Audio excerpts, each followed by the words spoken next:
Hello everyone, welcome back to my YouTube channel. Happy Friday, hope you're all well. I'm working from home today. It's George, my friend's birthday today as well, so we're going out for dinner.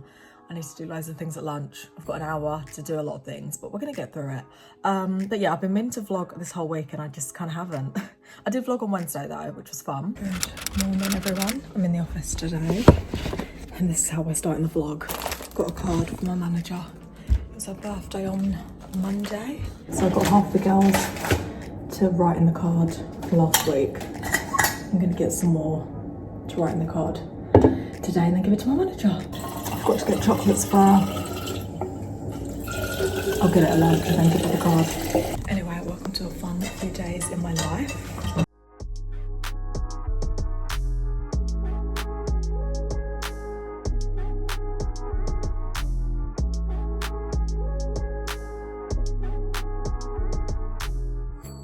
How cute is this pink little dress? It's giving tennis vibes. And these colours, I am obsessed.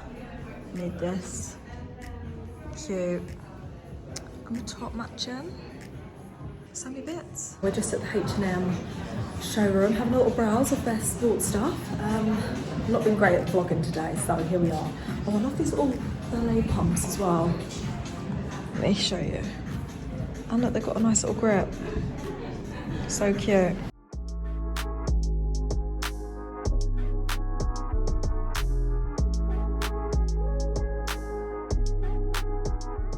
We're back. We've got this little... She's back, baby. She's back though. Tote bag.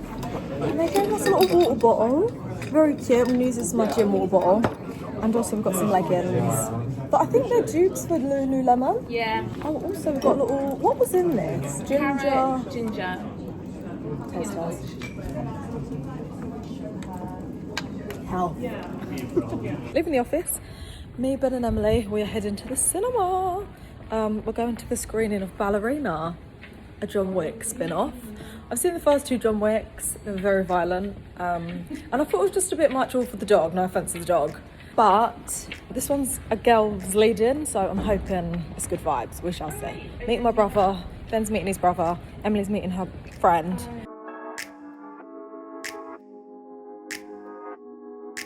We're here, my brother's here. Yeah, guys, the film's in barcode. And I've got a little bag. What do we in barcode? Got a bag to put our phones in before the phone goes away. We're here. Got a little got some popcorn, got some still water. Can't even see me. Popcorn, little white wine. With the gang. With the gang. I actually enjoyed Ballerina. I've seen John Wick 1 and 2. Ballerina was way less gory. Still gory, but it was bearable. It was good. Yes, that was fun. Anyway, yeah, working from home today, so let's have a productive day. I was also meant to go to the gym this morning. The alarm, I just don't think it went off because I looked at my phone. I was like, surely it's 5 now. That's when I set the alarm. It was 6:10. And then I just stayed in bed for another hour and a half. I was like, I'm tired. So here I am, working.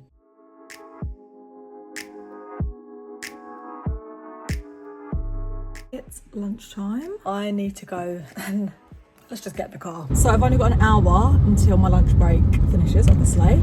And I've got to go Card Factory, Boots, Sainsbury's, because I need to get George's last minute bits. And I need to wrap them.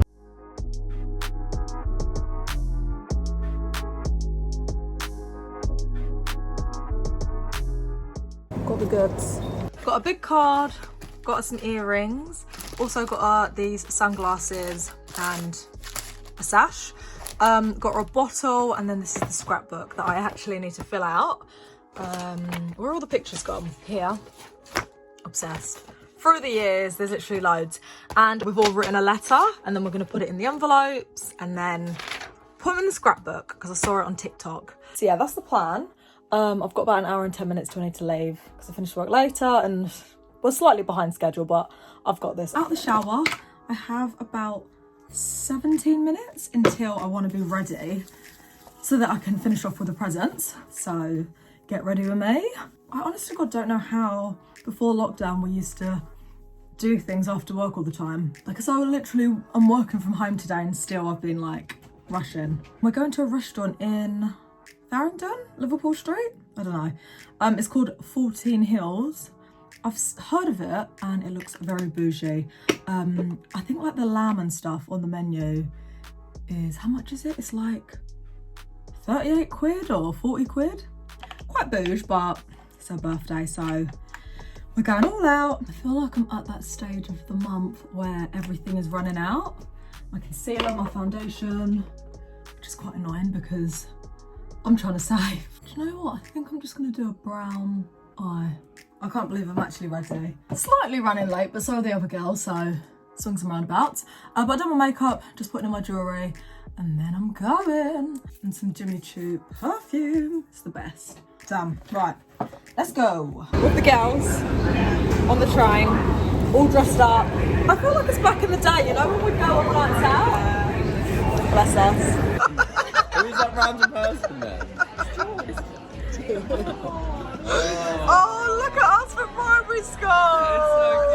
It's so cute. Here I am a few days later. I'm going to talk about all the books I've read so far this year. I don't know why I've not spoken about them before, because trying to remember everything from the books in January has been a lot. And I remember, I think it was in like 2022, 2023, I would do all the books I've read in a year, round it all up. God knows how I'd remember any of it. Anyway, let's just get into it, shall we? A Life Ablaze by Rick Renner. FYI, I've got my phone because I'm gonna have to look at the notes because again, January is now mid-June. We move. I do remember really liking this book. It's quite a chunky one. One thing I loved about it is, if you've read the book of Corinthians, you'll know in 1 Corinthians, there's a story about a son and his stepmom. It's all very bizarre. And in this book, because whenever I've read that, I've always thought it's so bizarre that this guy's at church and thinks that that's fine. But then when you read in this book, it talks about Corinthian and what was going on in that city at the time. And you're like, oh, this was just the norm, to be dating his stepmom or whatever. So yeah, one thing I really liked about this book, how it really spoke about Corinthian. Oh my gosh, when it was talking about Satan in heaven, like before when he was Lucifer, that was very interesting. Such a good, fresh insight into it all. And yeah, I just really like this book. X, Multiply Your God-Given Potential by John Bevere. This was the book of the month at church. I've already read this book. I've just realised that my nails aren't painted. I miss getting them done, which is quite pricey, but doing them yourself, it's just not the same. Anyway, I've read this book again. I've read it before. I can't remember when, I think in 2023. Such a good book. I love John Bevere books. If you're feeling a bit lost, don't know what to do with yourself, want to find purpose, this is a really good book to give you some structure to help you out. Soul Winning by T.L. Osborne and LaDonna Osborne. I think it's in chapter 2. Yeah, and it's basically again in the New Testament. There's a couple called Aquila and Priscilla, and it's a conversation from someone in the 21st century, so us, having a conversation with them. Fascinating. I mean, it was chapter 2 and I was like, I'm loving this book. It's all about evangelism. It literally says how to share God's love and life to a world in despair. Have we ever needed a book more? No. It's quite spread out. It takes you through their life. Like the amount of different places that they've gone to share the gospel is amazing. The testimonies, the miracles, and do you know what? It really made me appreciate my life. So, yeah. Also, there's a quote in this. I wrote it down in the notes. And it says, why should anyone hear the gospel twice before everyone has heard it once? Wow. Say no more. Faith and Confessions, How to Activate the Power of God in Your Life by Charles Capps. And then The Alone Advantage by Terry Sefil Foy. Both of these books I've actually read before. These are the kind of books that you should read once a year. Honestly, they're just so sobering, such a good reminder. They're just so foundational and great. This one is literally all about having faith and what you're confessing. And I remember this actually changed my life the first time I read it. That's why I always reread. This is in Seed Time and Harvest, that chapter. We must set a watch over our mouths, determined to speak only things which agree with God's word. That doesn't mean you go around just quoting the Bible all the time. You don't have to quote God's word all the time, but speak things which are in agreement with his word. So true. There's just so much good information in this book. And then The Alone Advantage, I literally read this book. I think I read it in November and then I reread it in February. So literally 3 months later. So good. This is one of my favourite books of all time. It's amazing, it's incredible. It's such an easy read. I've highlighted so much stuff. Oh, you can't really see because it's pencil. But it's just amazing. Just little things you can do in your day-to-day life that will literally affect the rest of your life. And I'm pretty sure I've said it before, but at the beginning of this book, she shares her life story, and literally the beginning hooked me.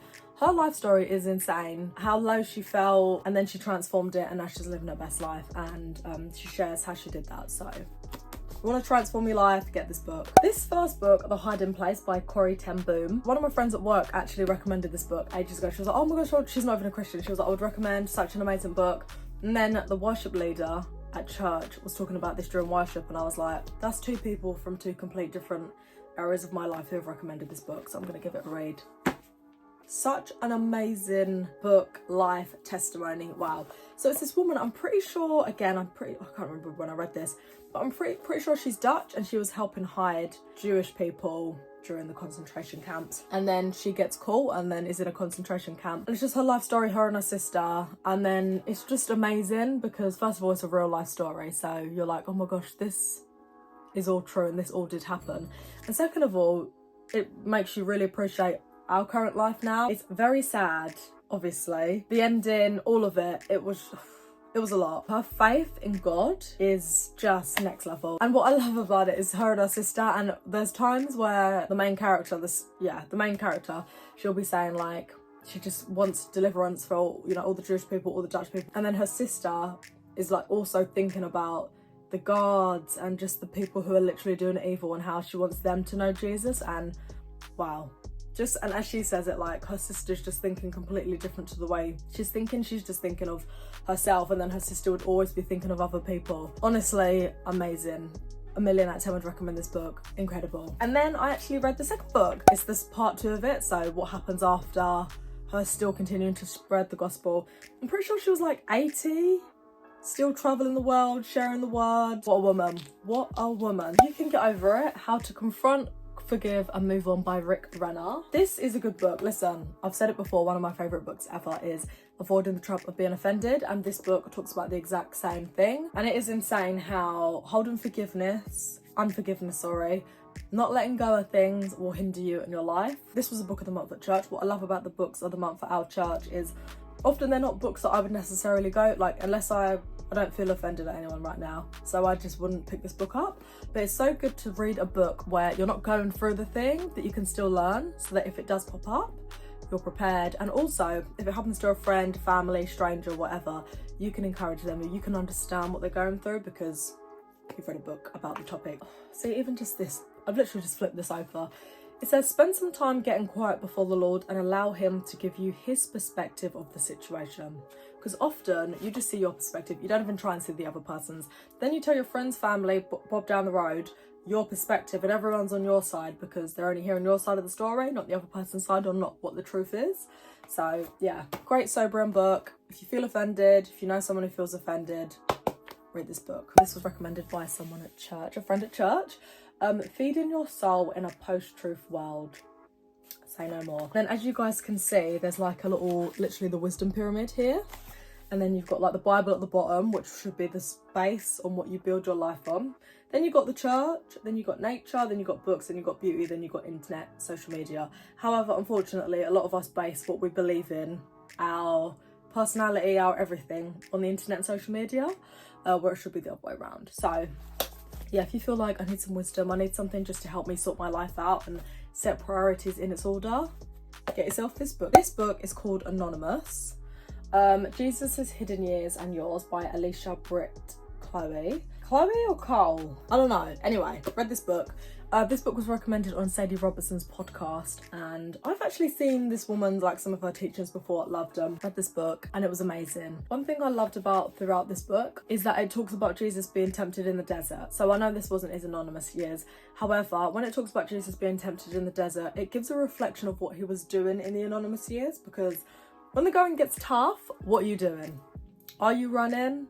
Are you standing and fighting? One thing I really got from this book was, oh yeah, like when Jesus was tempted and he didn't give in, it's because beforehand he was learning to not give in on all the little tests. Another thing I really enjoyed about this is chapter 25, the pre-existing word, and it just made me realise how I need to not take the Bible for granted, because thank God, just got my phone, the Bible apps on there. Got my physical Bibles, the Bible's there. Back in the day, they just had literally the scrolls.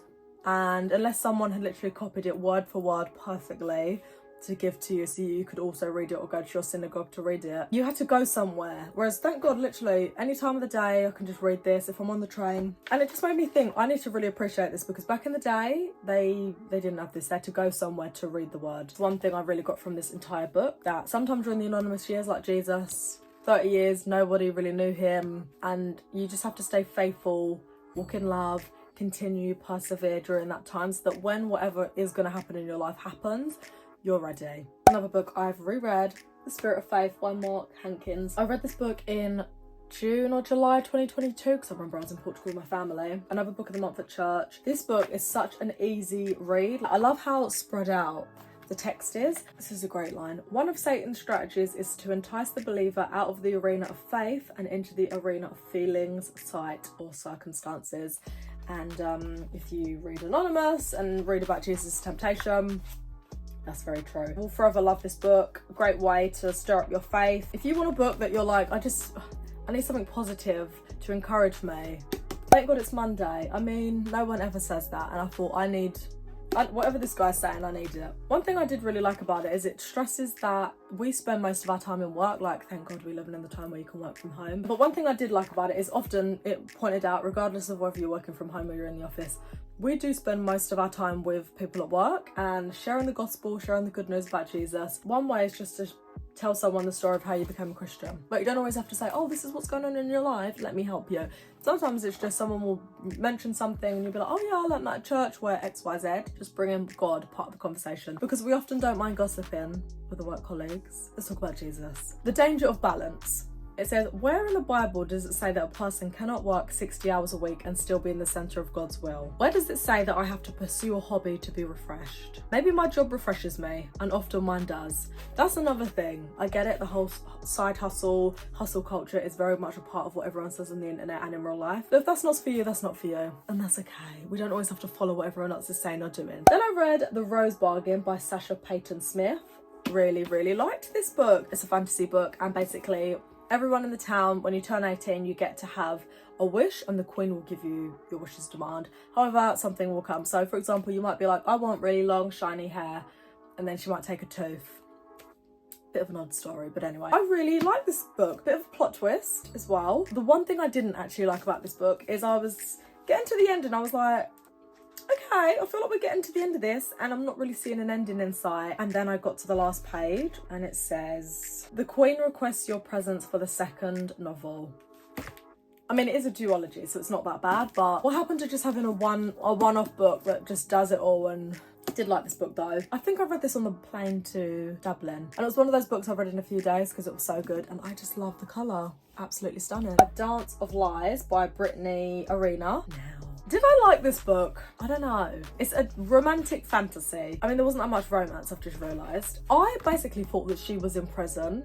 Apparently she was in a dungeon, so everyone was like, this is a fantasy. I just didn't see the fantasy of this. When I think of fantasy, I think of dragons and like magic, basically. There was none of that in here. This is just a girl who was imprisoned for a bit, and then she has to come out and she has to work for the person who put her in prison so that she can get her freedom. And throughout it was so tense because I just kept thinking, oh gosh, they're gonna find out. It's the kind of thing, if it was a film, I think I'd have just googled the spoilers because I just need to know. I don't need to feel anxious for something that's not real. So if there's a way for me to not feel that, then I'm just going to Google it and spoil it for myself. Couldn't do that with this book, so I carried on reading it. Do you know what, actually, I feel like I was talking to the girls at work and I was like, I don't know if I like it or not. And then I went on Goodreads and read the reviews. That's my current thing, actually, just reading the reviews on Goodreads and then figuring out if I'm going to carry on with the book or not. Carried on with it, got to the end, similar to The Rose Bargain. That was part 2.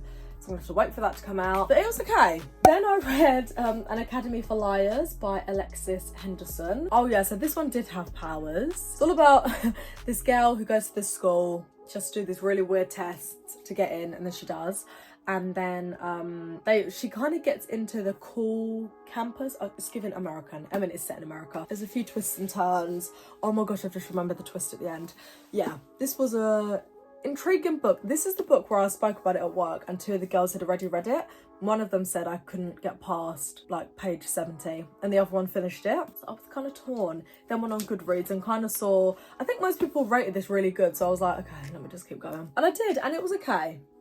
Would I recommend? I think if somebody asked me directly, like, what have you read this year that's a fantasy? I would name this because I've read it. Don't know if I would recommend it. The ending was an ending. It wasn't like the Rose Bargain where I got to the ending. It was like, oh, there's part 2.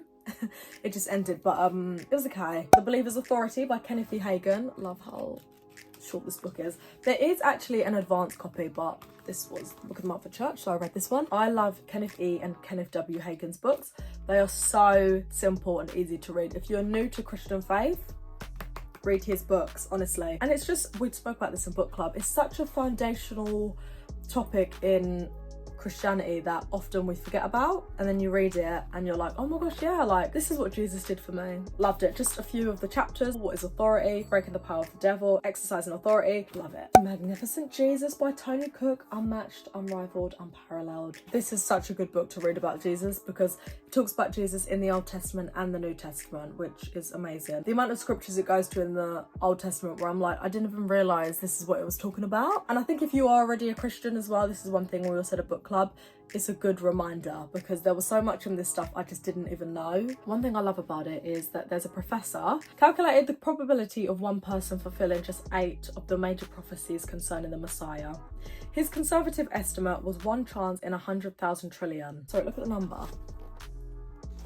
There's a lot of zeros after that. In calculation, he used 48 prophecies and arrived at the conservative estimate that the probability of 48 prophecies being fulfilled by one person is 10 to the power of 157. That's 1 with 157 zeros, trillion behind it. Wow. Could Jesus have fulfilled all the messianic prophecies by chance?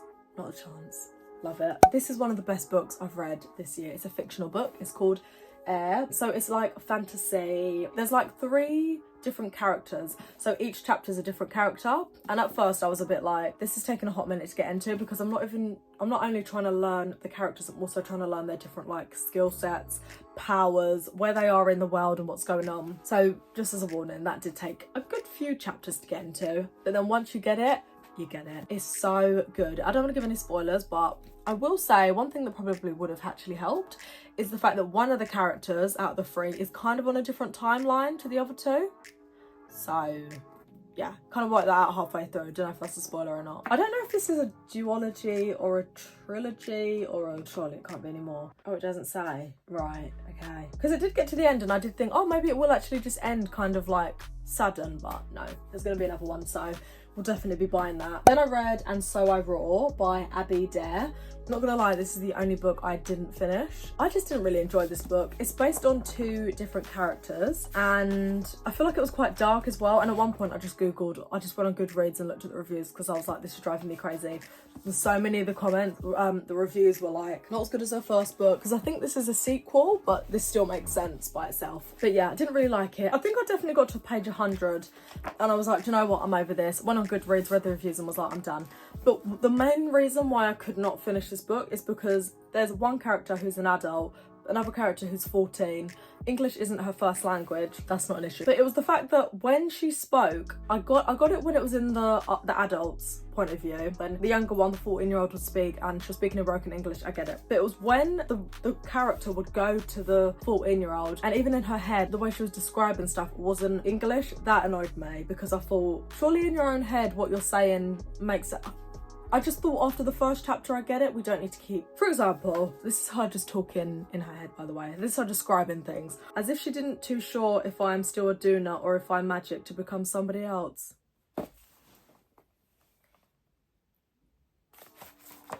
Another one. I blink. Why is she vexing?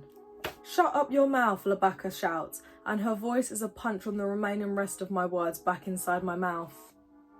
I don't understand. I thought I should not be trying to do an English lesson right now. I'm not trying to analyse this book. I just want to read it. So yeah, I didn't finish this book and I'm not going to even try and go back to it. So that's that. The Wedding Game by Elle Cook. This is a girl who goes to a wedding. There's 2 guys who she really fancies. One has to leave early, so she's always like, what if? She ends up dating the second guy, even though in the back of her mind she's still thinking about the first guy. But it was interesting. It was interesting. It was just like a fun, easy read.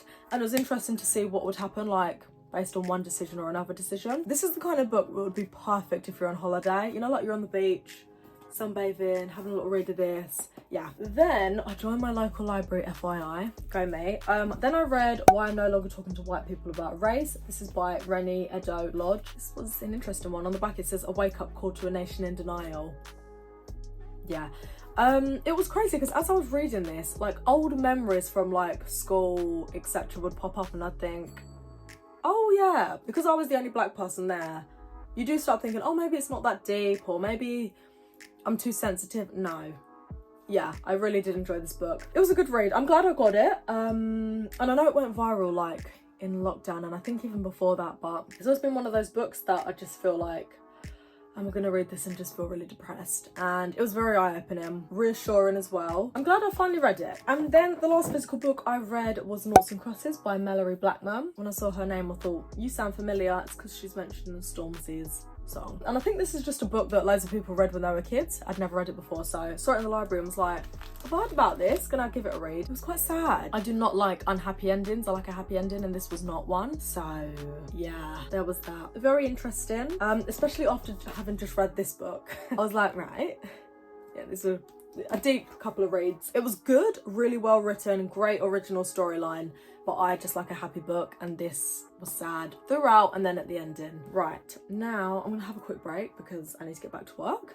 But after work I will talk about all the audiobooks I read. And now for the audiobooks I've listened to so far this year. Also, I've actually read this book, A Sound Disciplined Mind by Nancy Defrensny. My brother's reading it, it's his book. So I don't physically have it here, but this was a good, kind of reminds me of like an Andrew Womack, Kenneth E. Hagan book. Very easy, simple to understand, but the basics of Christianity. So would recommend that. And I've said it before and I'll say it again. I love a book that's about the mind, like a Christian psychology. That's like my favourite kind of book. Anyway, now for the audiobooks. The first book I read was The Night is Normal by Alicia Britt Cole, who also wrote Anonymous, funnily enough.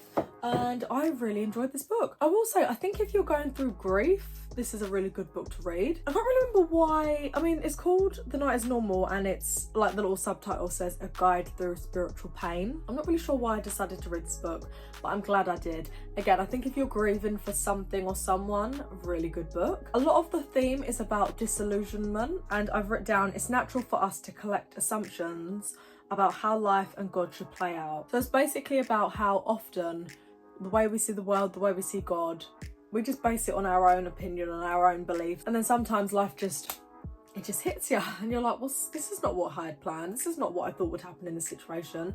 And then you're kind of taught through that you don't know. Like, that's just your idea of it. It's not the truth. So that's one thing I really took from that book. Also, there were a lot of questions in this book that were quite sobering, shall we say. Number one, are we willing to go without answers in order to go deeper into the love of God? When something unplanned, just something out of the blue happens, are you gonna continue to grow to get to know God, or are you gonna, back off? When I say this was a sobering book, it just made me think of things that I just hadn't ever really thought of. The second audiobook I listened to was Crazy Faith by Michael Todd. It was a good read. It was motivational. It was like when you go to church or when you finish the gym and those feelings on the inside, you're like, I can do anything. It was that. At the very beginning, so I think it's like the opening chapter / the prologue, and he speaks about like a mobile phone, segregation, an aeroplane, and how they all seemed crazy at a time. Like a mobile phone seemed crazy, segregation being over seemed crazy, aeroplane seemed crazy, and then it wasn't, because it happened. So that's kind of how it opened up, and I thought, this is what I need this kind of motivational, faith-based, book. And another little quote, it's never too late to have faith. That is so true. Often we're like, oh, it's too late. It's not. I'm here to tell you it's not. Don't give up. And I love this part as well. The world is desperate for answers only God, who created it, can give. Love it. Moving on to the third audiobook, which is called Greater by Stephen Furtick. And the little subheading says, dream bigger, start smaller. Initiate God's vision for your life. I saw that on Spotify and thought, absolutely, I'll be listening to that. This was another really good book that the opening line hooked me in. I mean, I like Steve Furtick and Michael Todd anyway, so they didn't really need to sell me on anything. However, I loved the opening, and he was talking about Steve Jobs and how him making Apple literally transformed the world and technology and the 21st century. Amazing. And the impact he's had on billions of people is insane. But then Steve Furtick then points out that Jesus has a greater impact. Don't get me wrong, the technology he's made has been amazing. However, what Jesus has done has been incredible. So I loved that opening bit. Throughout the whole book, he was talking about Elisha. So there's Elijah and there's Elisha, both prophets. The whole book is basically on Elisha's life and just how he said to God, like, I want to have double what Elijah had. And he did. Slay. I love this quote. The biggest mistake you can make is not losing everything, but sticking in the same place and making no progress.